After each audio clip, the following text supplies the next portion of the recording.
Shalom Bapak Ibu Saudara semuanya, kembali menyapa Anda semuanya di program Bible Everyday. Kita akan belajar bersama-sama Amsal pasal yang ke-29. Sebagai orang tua, harapan apa yang kita inginkan dari anak-anak kita?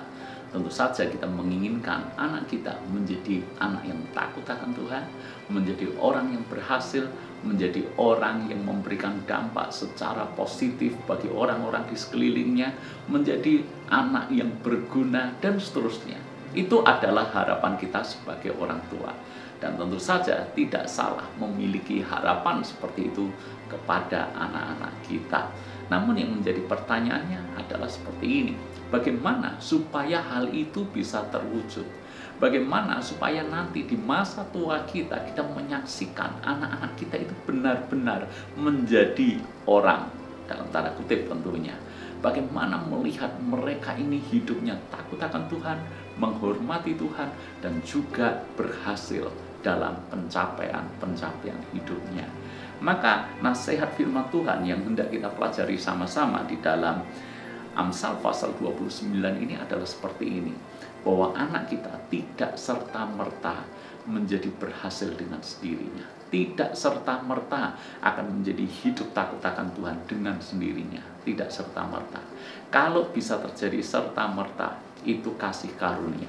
Tetapi pada umumnya, kalau ingin melihat anak kita takut akan Tuhan, menghormati Tuhan, berhasil di dalam hidupnya, maka kita harus melakukan bagian kita. Apa? Mendidik mereka dari sejak kecil untuk mengenal Tuhan dan hidup takut akan Tuhan.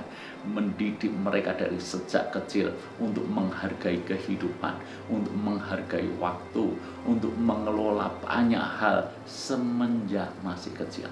Jadi tidak ada orang yang hebat dengan sendirinya. Banyak orang hebat karena memang dididik untuk menjadi hebat.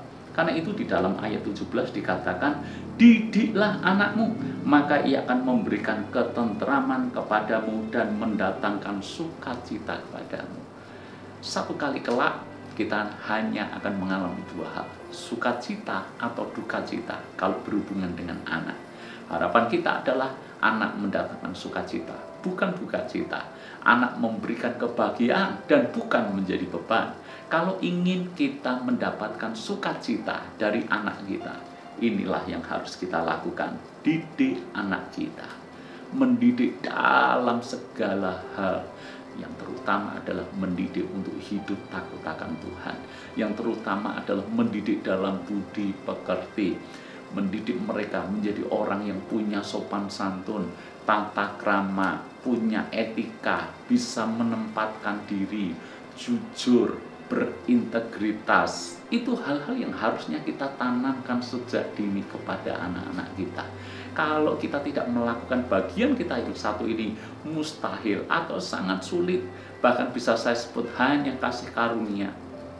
Memang pada kenyataannya ada tertentu dari keluarga yang broken home, keluarga dari orang tua yang tidak peduli dengan anaknya, tapi si anak ini bisa mandiri dan bisa menjadi baik. Itu bisa, saudara.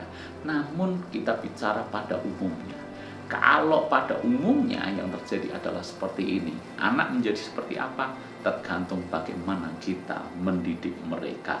Ayat yang ke-15 dikatakan, tongkat dan teguran mendatangkan hikmat, tetapi anak yang dibiarkan mempermalukan ibunya. Ingat, kalau dididik akan mendatangkan ketentraman dan sukacita. Tapi kalau dibiarkan, apa yang terjadi? Akan mempermalukan kita sebagai orang tua. Itu sebabnya ibu bapak saudara semuanya, jangan membiarkan anak kita. Jangan sampai mengabaikan anak kita. Ada satu dosa orang tua yang seringkali tidak disadari. Apa? Diam, mengabaikan.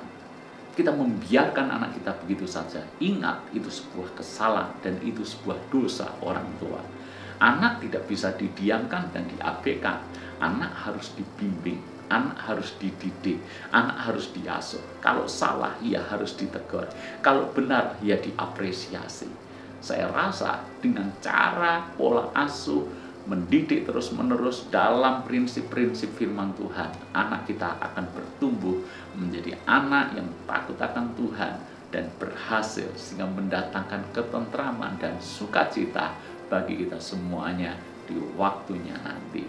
Tuhan berkati.